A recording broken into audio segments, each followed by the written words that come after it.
I'm going to start recording and put up the attendance so you all can scan that.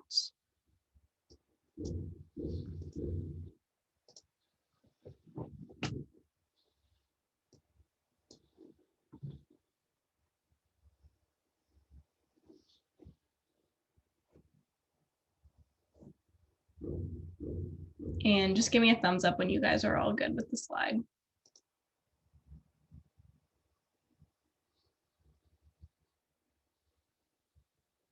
Awesome. Okie dokie. I think we can get started. We are doing prosthetics. We are doing prosthetics and makeup, which I am very excited about. We have a guest speaker to talk with you all today. But to get started, obviously, we have our Woman of the Week, which is V. Neal. She's super well known, one of the ladies who has made a lot of headway in the film industry, specifically with prosthetics and makeup. She's an American makeup artist and has won 3 Oscars for the films Beetlejuice, Miss Doubtfire, and Ed Wood, which if you've seen any or all of them, they definitely have very unique, inspirational, and fun makeup and prosthetic design. She's also worked as makeup department heads as well as supervisors for most movies that she's been on. If you look on her IMDb, it's just a long list of productions where she's been makeup head and supervisor for so many, just because she's really well known. People respect her in the industry, and she's kind of made herself a legend in a way. She's like very awesome, and she also is a judge on the makeup TV show Face Off. If any of you have seen that, it's a really fun show. But definitely someone to keep your eye on, someone that could serve as inspiration or sort of be just a woman to look up to if you're interested in makeup and prosthetics. Even if you're not, you can admire her work in a lot of the movies she's done. So we have a guest speaker, Mallory, who is an Emerson student. She has done a lot of makeup and prosthetics. It's one of her hobbies and talents, I would say. But I'm going to hand this over to her, and everyone give her a warm welcome. Thank you, Emily. I'm going to share my screen. I've got a little PowerPoint presentation. Let me see. Share screen. All right, you can see this. Let's see, present. Awesome. Thank you guys for having me today. I'm really excited to talk about makeup because it's one of my favorite things to do and something that I've done on a lot of Emerson productions. And I'm always excited to hear about other people who are interested in it, or just people who are looking to get into makeup, because it's always great to have new connections and to be able to collaborate with other folks at Emerson. So a little bit about my background is in middle school, I started delving into makeup and Face Off. It's awesome that we're talking about V. Neal, because Face Off was my favorite TV show growing up, and I would watch it all the time. And V was a judge on it, and definitely one of my earlier inspirations as a makeup artist. She's fantastic, and some of the looks that they do on Face Off are really intense and extreme. If you haven't seen the show, they basically create these crazy full-blown prosthetic creatures, and it's a competition, so there's a time restraint. And a little story about that is I had an opportunity recently to work on this production called Mother Android, just as like a makeup PA. And I actually was on set and I met one of the contestants on Face Off, and it was a very like starstruck moment in that time. So Face Off is something near and dear to my heart. So V is also a part of that. But yeah, YouTube is definitely, I think, where a lot of makeup artists start. There's just so many videos out there that'll go through all the materials that you need, or just, some great videos introducing you to techniques that people use professionally or just are completely self-taught, which is really fun. A lot of makeup is definitely just kind of throwing things together and trying to make something out of nothing and using random materials to make some creepy stuff. So basically, when I got to Emerson, I'm a film major, but makeup is definitely a part of what I've always loved. So I've been participating on sets since I've been here. I'm a junior at Emerson, so I've participated on a bunch of EIB productions, doing some special effects makeup primarily. As you can see on the side, some of these are clips from some stills from films that I've worked on, and it's a really good time. And yeah, I've been able to gain some IMDb credits along the way and meet some fantastic makeup artists who I look up to very much. And yeah, now I'm hopefully after school, I'll be able to continue working professionally. So that's a little bit about my background. Face Off. I included just a tiny clip so you guys could see some of the looks that are created with prosthetics and how incredible makeup can really be. So I'll just kind of play this video so you guys can get an idea of that. Let me know if you can hear the audio.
You too. Thanks. Anyways, those are some of that was from season 11's finale. Those were some of the looks, and basically the show shows them, applying all of the makeup, conceptualizing the makeup, and they end up with this final product after applying all the prosthetics and painting and designing the whole makeup. So I thought that was just kind of cool.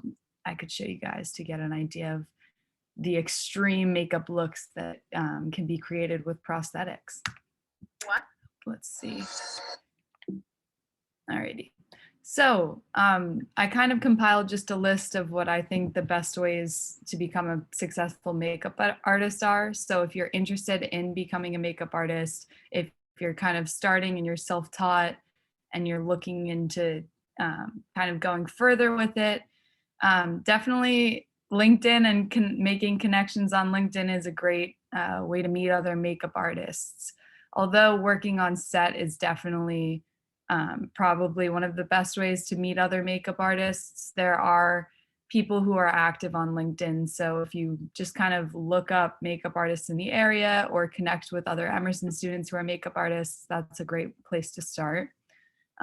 Building your portfolio is definitely an important part of becoming a makeup artist, as people want to see the work that you're creating, and that can either be through making a website and putting some of the looks that you've done on the website, or you can have a physical portfolio. So if someone's like, hey, can you do makeup for my film, you can say, yeah, I've done old age, in theater in high school I did an old age makeup and here's this.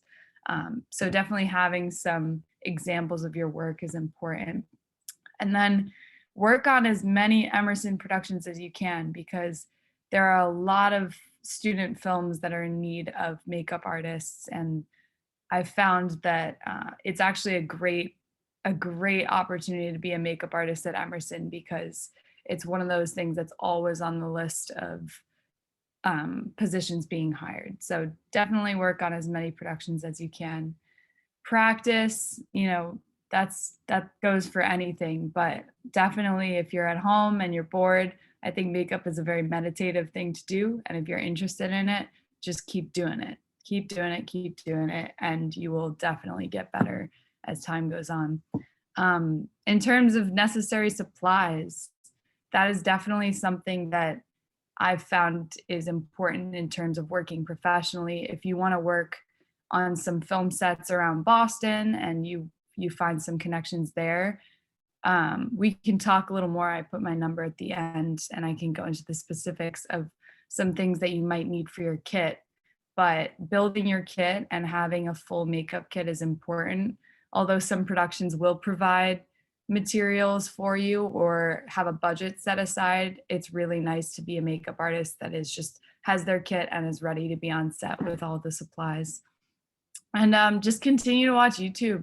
It's the best place to learn, and there are just so many videos out there. So that is what I would recommend. And then let's see. So just a little bit of history too. I think this is really interesting, where prosthetic applications started. In the 1930s, there was the introduction of foam latex, and liquid latex, foam latex, silicone are all materials that are used to create prosthetics. And so Frankenstein, for example, was a big one where prosthetics were used for the first time, as well as the original Planet of the Apes was a fantastic movie for prosthetics. And yeah, so basically a little timeline then going on to the 1930s with The Wizard of Oz. That was using prosthetics. The Lion was created using prosthetics, and it still holds up today. So that is pretty beautiful and amazing. I love The Wizard of Oz. And then we go into the 1950s, and this was a big sci-fi era. So this was, you know, where Creature from the Black Lagoon came out, which was a huge prosthetic. The full costume was so realistic that it freaked the viewers out so much when they watched the movie, and it was truly movie magic and makeup magic. And then we go to the 1960s. I don't know if anyone knows The Exorcist, but it was a very explicit time for horror movies. So it was a very shocking movie, and a big part of that was the successful prosthetics that Dick Smith created on The Exorcist. And then now in the present, there is a merging of CGI with practical makeup. However, practical makeup is still something that is used frequently in movie making. It's not a dying industry whatsoever. There is always a need for practical makeup. And now that we have CGI, we can create even more realistic and wild looks. So that is it's a very cool time to be in makeup. And then in terms of some materials, just to get you started, if you are interested, it's great to have liquid latex in your kit. Modeling wax is also fantastic. It's a little bit more of a malleable product that you can work with, kind of like a clay. So if you're trying to create some like Angelina Jolie cheeks, you know, you can build up with modeling wax and basically use that as a material. And all you need is Vaseline to basically smooth it out on the skin, and maybe some spirit gum. And then, so if you're trying to work professionally, the two kits or the two palettes that I would definitely recommend are the Grunge and Illustrator palettes. They're alcohol-based makeup, and alcohol-based makeup is something that's widely used in movie making because it doesn't run unless you take it off with alcohol. So in order to keep it on the actors and not have a cream makeup running down their cheeks with the hot lights coming on from the gaffing team, it's definitely important to be prepared with the correct types of makeup. Silicone is also something that is used widely in the makeup industry. It's basically similar to liquid latex, but you can create things like boils and really nasty sacks of things. And if that's of interest to you, silicone is something that's really cool to play with. And then Prosade is just a tool for removing makeup and applying it. Definitely necessary and helpful. And then, you know, if you're into theater makeup as well, cream makeups do come in handy and they can be used on film sets as well. And powder, because you've got to set the actors right before they go on screen. So that's just kind of like a little insight into what you might want to get into your kit. And then lastly, but not least, if anyone has any questions, I'm happy to answer them about materials, techniques, how you can get into makeup at Prosthetics at Emerson, or anything. I also put my number at the end of this slide. So if you don't want to ask a question today, but you're just interested in talking more about makeup, I would be delighted to talk to other makeup artists or people who are just interested in it. But thank you, Women in Motion, for having me. And thanks for everyone who attended the meeting today. Yeah. This is my number. Awesome. Thank you, Mallory. So if anyone has any questions, please feel free to raise your hand, jump in. You can put your question in the chat also. I know one thing I had a question of Mallory. If you have accessibility, do you have some pictures of some stuff that you've worked on that you could show? Yeah, I can pull up. I have a little website that I'm trying to build with my portfolio, and I might have some stuff on there. Let me see.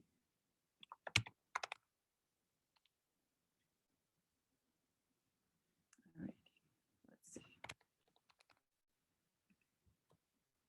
Can you guys still see my screen? Yep. Awesome. This is my little website. Let's see. I've got some stuff down here. So just like this was an indie film I worked on, some bruising. This is a scar, a neck puncture in an indie film. This was like middle school. I was just playing around with some of that. That's liquid latex, basically. This was a Emerson film, Peter's Picture Palace, where some guy got stabbed in the chest, and I created a little like branch prosthetic type thing, a little thumb action there, some other stuff. There's a really cool makeup class at Emerson, if any of you are interested in an SFX class, where you basically do get to create some prosthetics and lots of other makeup looks. So I would definitely recommend that if you're interested. Some old age stuff, wrinkling, a zombie look. This was also Peter's Picture Palace. That's Aidan Leary, if any of you know him. But yeah, that's just kind of a little example of some of the stuff that I've done. But yeah.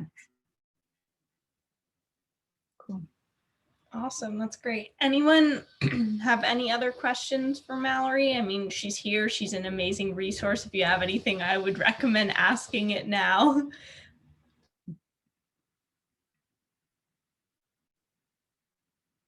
Yeah, go ahead, Allison. Actually, I have a lot of questions, but Awesome. I'm just gonna try to ask a few right now. So I've done some special effect makeup before, but haven't done it in quite a while. So I'm kind of rusty right now, but I'm just curious because I also watch YouTube videos to learn all those things. But like some people recommend you put some type of protection before you apply any scar wax or latex. Do you think? And also I see like people doesn't apply foundation or something like that. They just put scar wax right onto it. So do you think that's necessary? Yeah, I mean, I think that something in a makeup rule book would probably say that you should always moisturize before you put anything on anyone's skin. But I typically, the only thing I would put under scar wax in order to just keep it so the actor doesn't sweat it off would probably be some spirit gum. And the way that you can apply spirit gum is you just apply like a thin layer, and then you just wait a second and kind of blow on it and dab it. And once it gets a little sticky, because when you first put it on, it won't be, then you can put the scar wax on and it will definitely stay on a little bit longer. But to be honest, personally, I have just slapped it on the skin before and just kind of molded it to the skin and then set it with powder after.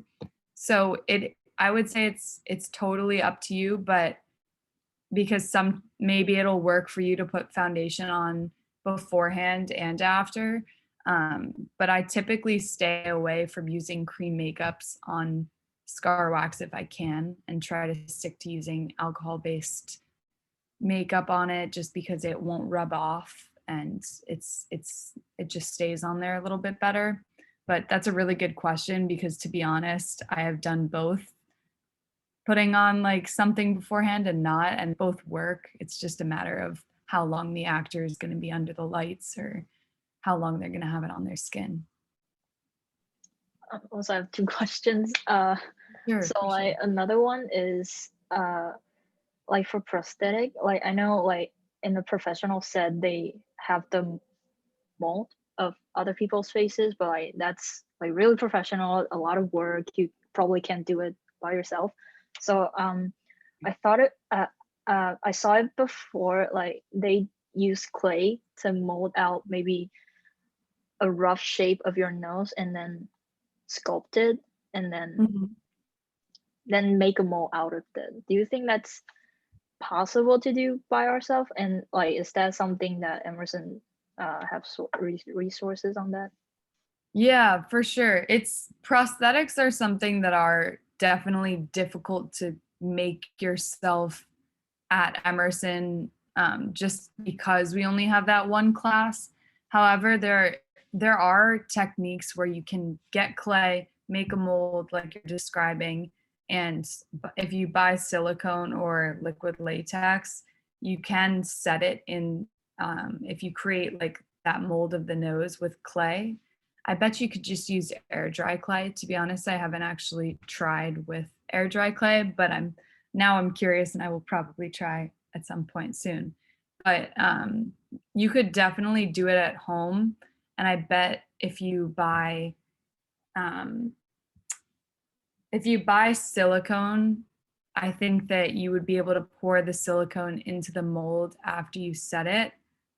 So I think that that is something that you could do here, but you would definitely need to buy some of those supplies, because I think Emerson, although the class does offer some supplies for the prosthetic creations and molds, I don't know if they would give it out to just any student, but I would be happy to give you the email of the professor who teaches that class if you're interested in just asking him if you could maybe like play around with some of the supplies, because makeup does add up definitely in terms of pricing. So if Emerson could provide that, that would be fantastic.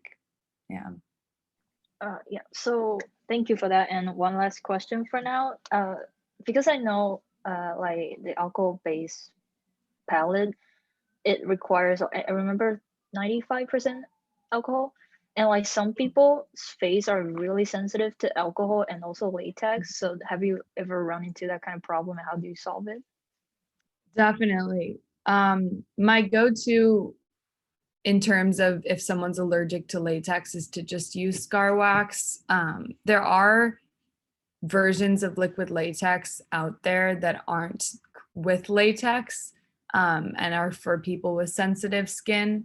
But personally, I haven't run into an issue with the latex, putting latex on someone's face and having it be an allergic reaction. But if someone were to have that issue, my go-to is to probably just use scar wax, just because I'm comfortable with the material.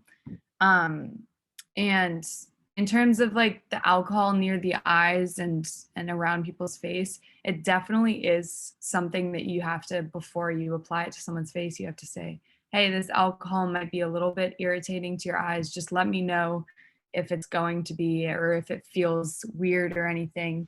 I was actually applying some of the alcohol makeup to one of my actresses this past weekend, and she was just, I was like, just let me know if it's gonna bother your eyes. And so she kind of was like, oh yeah, it's a little bothersome. So if it does come up, I definitely will just resort to using a cream makeup instead, just because personally I don't have another another type of makeup in my kit that is not alcohol based, that isn't a cream makeup, but there are probably some products out there that are a little bit stronger than a cream makeup.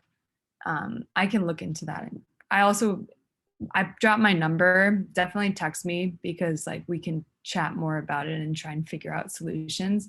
But I can actually show you the palettes that I would recommend, like for sure, to get if you want to see them. Let me grab them.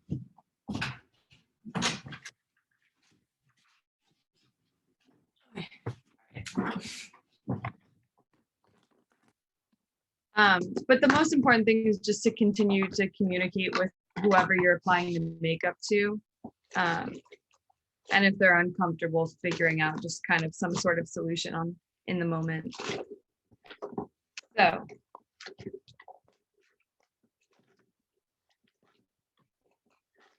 This is the Grunge palette. So this palette is one that I would recommend to any makeup artist. This is how you make an actor look dirty or grimy, or if you're creating a zombie look, you can use it, and it's an alcohol-based palette. And basically it'll last you for so long. But definitely recommend that one. And then you should definitely have different skin tones palettes as well, because it's important to be able to work with any actor, any diversity. So those are the two palettes that I would recommend. I just wanted to throw them out there. But yeah, sorry if that didn't fully answer that question, but as I said, I'm totally happy to chat a little more afterwards and try and figure out solutions. Cool. Thank you for that. Yeah, of course. Of course. Anyone else have any other questions at all? Yeah, Riley, go ahead. Hi, so I just have a quick question about applying like regular makeup, non like special effects. How do you go about applying makeup to people with skin tones that you're not necessarily used to working with? Definitely. I would say the most important thing is communicating with the actor beforehand, getting as many pictures as you can, and also a lot of actors are familiar with their own skin and the way they do their own makeup. So a lot of the time I will ask them to bring their own foundation. So, or at least like maybe meet up beforehand so we can go shopping and like get the correct foundation, because it's honestly a huge problem within the makeup industry where basically like white makeup artists just don't know how to apply makeup to people of color, and there are a lot of issues in terms of matching skin tones. So definitely just communicating with the actor beforehand and figuring out all of the foundations that you're going to need and contours that you're going to need beforehand is the most important thing. Yeah, as many pictures as you can get beforehand of the actors is probably the best thing too if you can't meet up with them. Yeah. Thanks for asking the question. Anyone else? Anything specific?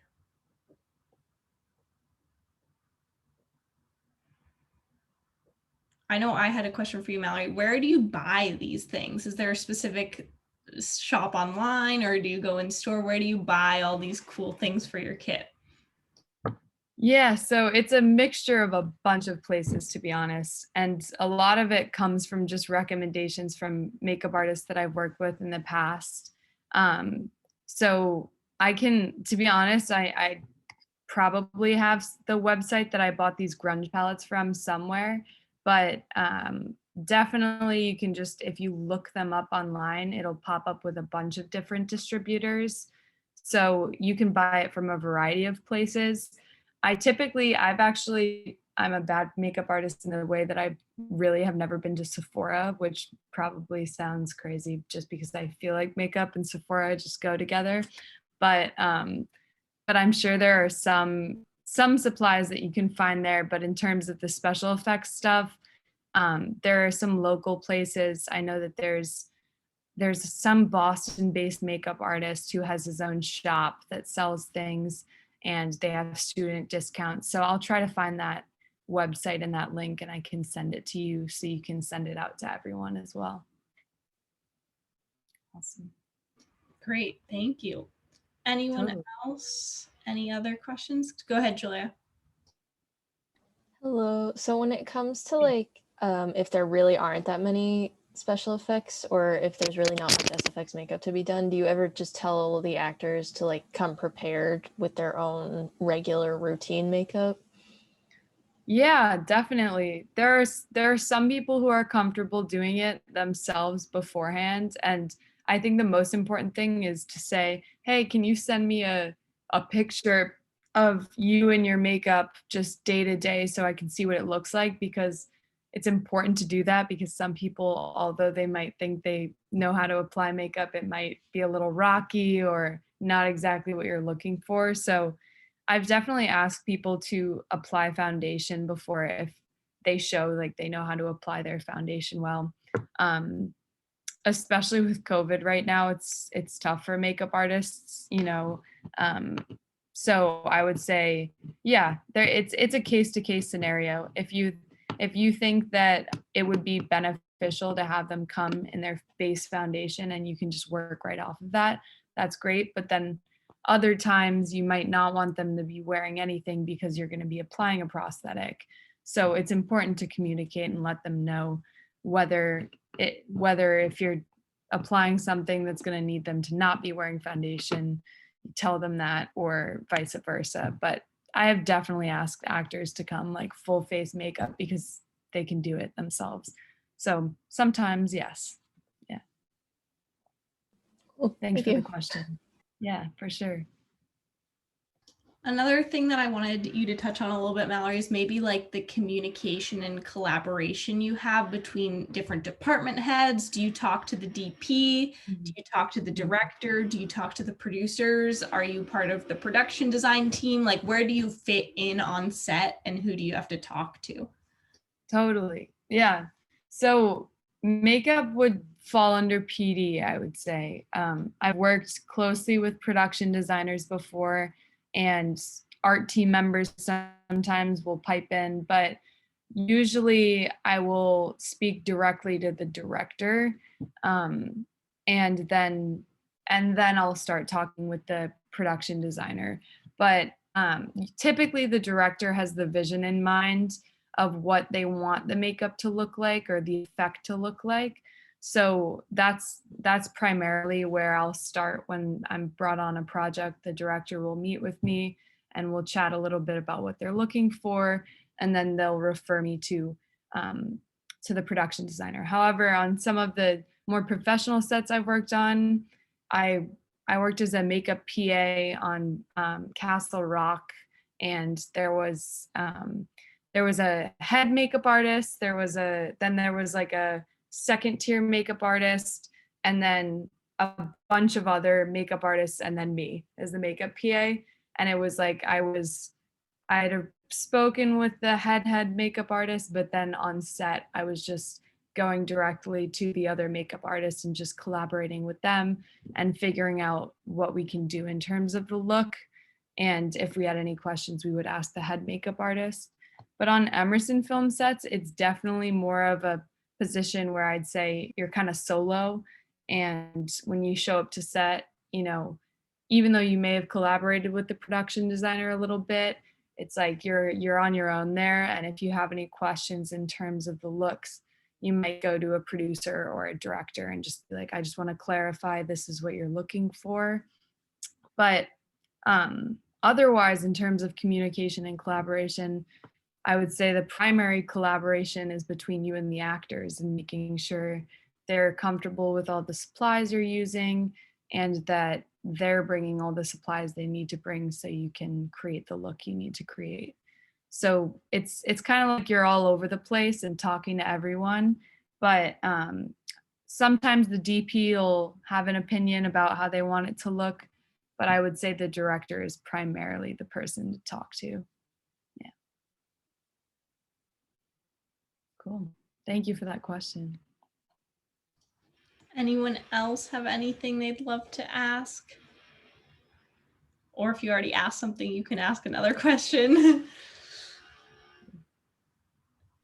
Can I ask another one? I feel I have a lot of questions. Go for it, Sorry. Allison. So I'm just wondering, do you do your own fake blood? And if so, what is your favorite like ratio? Like maybe corn do. syrup or I don't know, flour, I anything do. like that? Yeah, it's varies completely. I've used everything from just chocolate sauce, you know, and red and black food coloring for if you're making edible fake blood, to like this stuff right here is made out of cornstarch, corn syrup, red and black food coloring, and you can add coffee grounds to create a little bit of texture within the blood. But I typically eyeball everything. So you can look up recipes online for creating the right consistency. But I would say if you just kind of look up in another film, like a blood splatter on the ground or blood, you can kind of tell the thickness and the consistency that you're looking for, and you can mix materials together. But I would say cornstarch, corn syrup, red and black food coloring is my go-to for creating just my own fake blood. Yeah, that's a great question.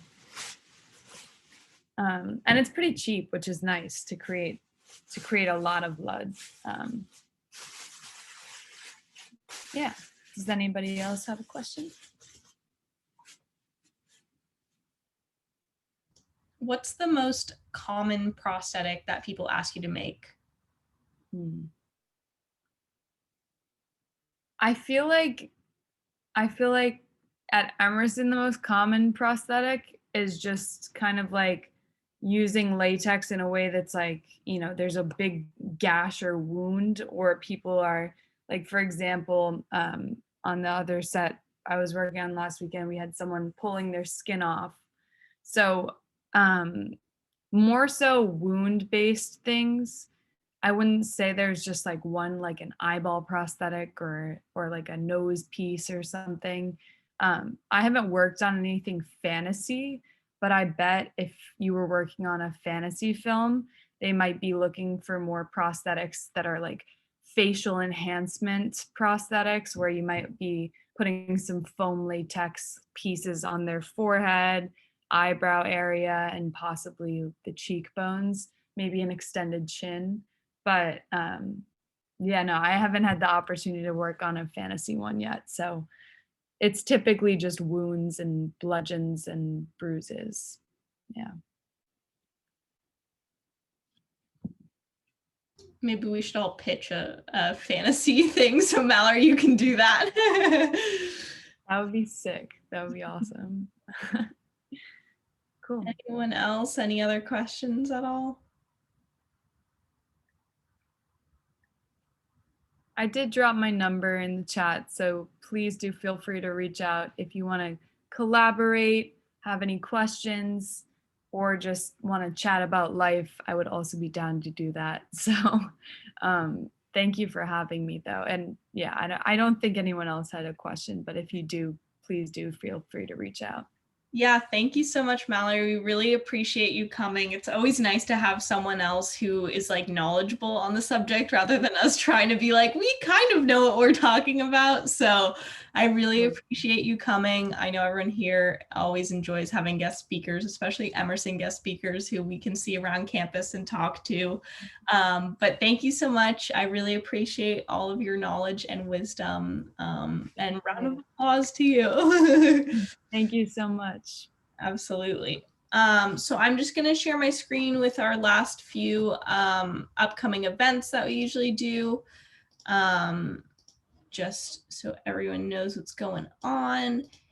And we are going to have an upcoming director guest speaker that will be next Wednesday on 3/17 from 7 to 8. Her name is Ray Shaw. She's also a professor at Emerson, but also has done directing before, and right now she's in the industry she works, but she's excited to speak with all of you guys. If you are interested in coming, please show up using this Zoom information. We'll also be promoting it a bit more on our social media, but just keep that in mind if you want to learn a little bit more about directing.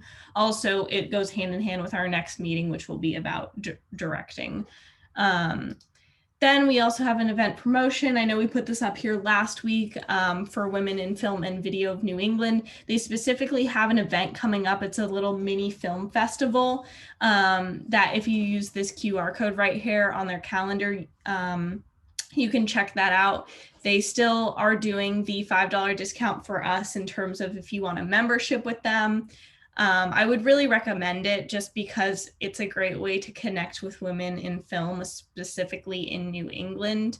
And a lot of their events are really fun and quick and easy. Like it's not like a huge commitment. It's just maybe like an hour out of your day.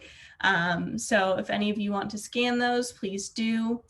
And then our last event is what I am most excited about to share with you all. We are having our Women in Motion 30th anniversary roundtable, which I know we told you all about a little bit earlier, but this is going to be our alumni connection night where we are going to we have a lot confirmed so far, to be honest. So we are going to have a night on March 25th at 9:30 where we all get to meet these alumni. We're going to go into breakout rooms where you guys can specifically talk with people in the parts of the industry that you're most excited about. So this QR code leads you to a Google form where you put your name, email, you get to write what part of the industry you're excited about so we can pair you up with an alumni that works in that, and then also leads you to an M-Connect event where you need to RSVP.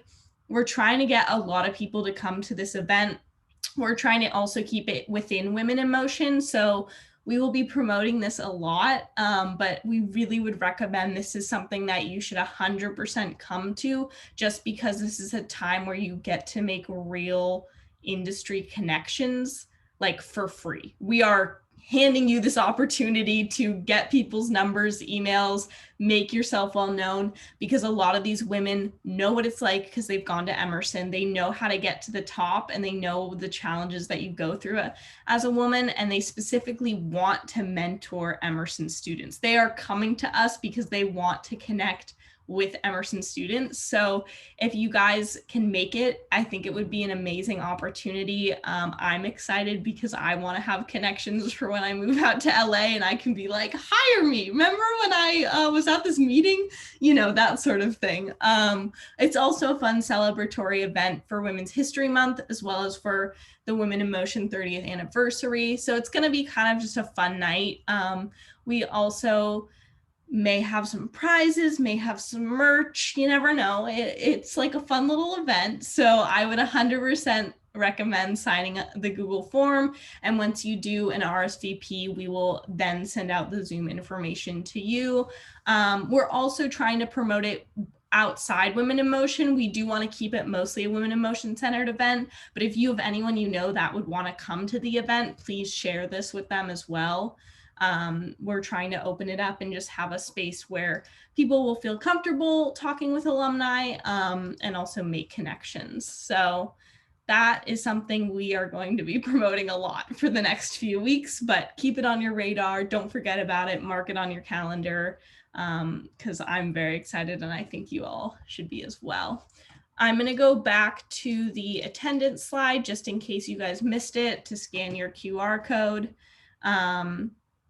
And Mallory, thank you so much for having a great meeting. We are going to be heading out early today, which is always nice to get out of a meeting a little bit earlier than expected.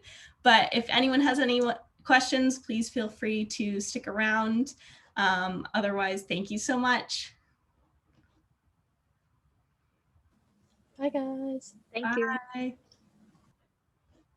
Thanks, guys. Thanks, Mallory. I'll see you in like an hour, Mallory. See you Or soon. 2 hours. Yeah. Yeah, whenever. You come whenever. Come whenever. Okay.